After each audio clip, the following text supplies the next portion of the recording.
Just when you thought it couldn't get any better, or maybe any worse, the minigun gets a buff.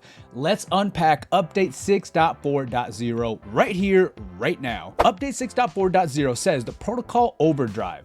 This week's update is all about controlled chaos, turning weapons for precision, flipping the switch on full-blown game show madness, and suiting up in some one of our most stylish sets yet. Gameplay-wise, we're making targeted balance changes to two of the arena's most talked about weapons. The CB01 repeater gets a boost to its environmental damage, making it far better at dealing with deployables and zip lines, while the minigun receives a notable accuracy upgrade while focus firing. We're not touching the spin-up mechanic just yet, but there's something we're actively evaluating as the season progresses, so that's going to be kind of interesting, and they have a dev note which we'll read later. Week 2 of the Bunny Bash is live now, with a new circuit of event contracts for you to complete for amazing new rewards. Alright, so if you've been playing the Bunny Bash, you know it can be maybe sweaty, tough, cumbersome, I don't know, kind of depends, because the weapon locks are an interesting choice. I would say first week felt a little rough for whatever reason, but this last week, man, we absolutely were crushing in the Bunny Bash. I actually had a lot of fun, and let's not talk about the basket, dude, the platform. I mean, the piece de resistance. I mean, the map touches look really cool, like the Bunny Bash stuff is awesome, but the aesthetic to the platform, which they didn't do last year, is such a great touch. All right, now back to the patch notes. And now, from here on out, we'll be releasing World Tour alongside the patch notes. So that's nice. It's all going to be on one day, every Thursday from here moving forward. And the World Tour Protocol Overdrive is sponsored by Ingemo. Ingemo is redefining chaos again. In Protocol Overdrive, game show events don't just show up once per match, they're hit back to back, dropping contestants into a relentless gauntlet of environmental hazards and alien mayhem. Expect short moments of calm between brutes of absolute madness, with meteor showers and alien invasions shaking up the mid-game and forcing players to adapt on the fly.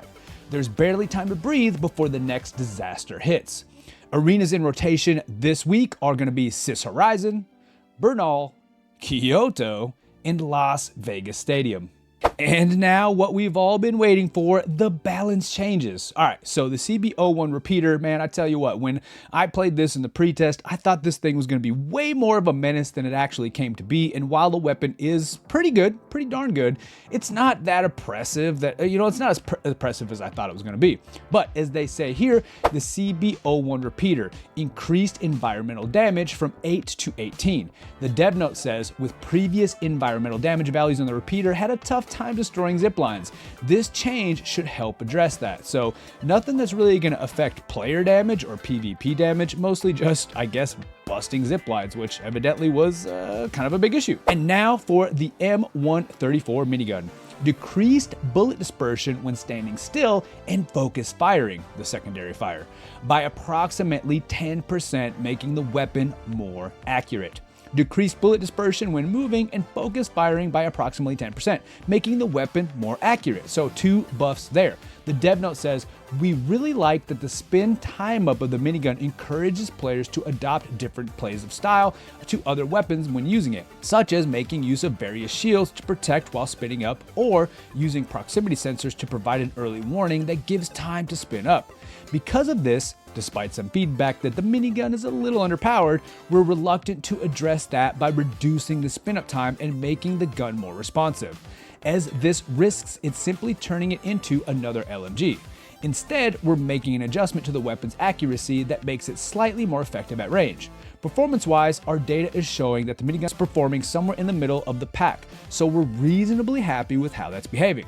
We do feel that juggling and maintaining the spin up state while moving is a little too easy right now. So it is our intent to review that and potentially change it to a later season, as we do really want using the minigun to commit players to being prepared in how they play. But it's likely that if that change does go ahead, it will come with some other tweaks to offset that change. We'll see exactly where we go with that as the season moves on. Alright, so what they kind of said here was that the minigun is somewhat of a big brain weapon. I mean, to really maximize its efficiency, you have to plan and think ahead. You have to have good spatial awareness, or shall I say map awareness of where the enemy team is, because if you get jumped with this thing, if you get caught with your pants down, you are in some real trouble. So I think they should keep it that way. I like that it's a pretty strategic weapon. If you really want to make it, if you want to do well with it, you have to think things through. That's awesome. We need more of that. So keep it that way, Embark. I love that. The minigun is moving in the right direction. I'm good with it. I don't think it's too overpowered. I don't necessarily think it's too underpowered, but you have to be really smart and play with your team to really just crush with this thing. So now let's go check out the store. All right, folks, we are in here with the highlighted Night Munchies set. I gotta be honest, man, this set is absolutely sick. Look at this thing. I like the dark bunny, man. I love it. I love it. The tactical kind of like black on black on black with the dark bunny head. That is nice. And ooh, we got some eyes. I'm a big fan of the eyes, man. I like when they change up the eyes like that. Comes with a nice little carrot stick charm for your weapon. And let's see. Okay. All right. I'm kind of feeling that. I'm definitely. I'm probably gonna get this. Not gonna lie. I'm gonna think it through. I might even give it away as a gift. All right, let's check it out. So what we got here now. I like the Arena Vision set. I think this is dope. It's an epic bundle. It comes for the Serby, which is cool. The hammer, nice. And the sniper rifle for the light. That's pretty cool. And then we got a nice little charm here, the director's cut. Now, when I see stuff like this in real life, I see this kind of like artistic, like wood kind of thing in different forms in real life, I love it. I think that's really cool. It's got a nice shiny little gloss to it. That's pretty dope. All right, we got the Opulent Heavy set. This comes with, this is gonna be on the M60. That's pretty dope. That's kind of cool looking. We've got the flamethrower, bro, with the skulls. I like it. Might be your vibe. Nice little gold trim there for the Shack 50. Looking cool. And then we got a sticker, the Heavy Life sticker. All right, and I think do we got one more thing in here? Is that it? That was definitely it. So let me know. I'm curious. Let me know in the comments. Are you going to get the Night Muncher set? You feeling that? The Arena Vision? Or maybe the Opulent Heavy? Let me know in the comments. All right, folks, that's it for this week. Thank you for tuning in to 6.4.0. We will see you in the next one.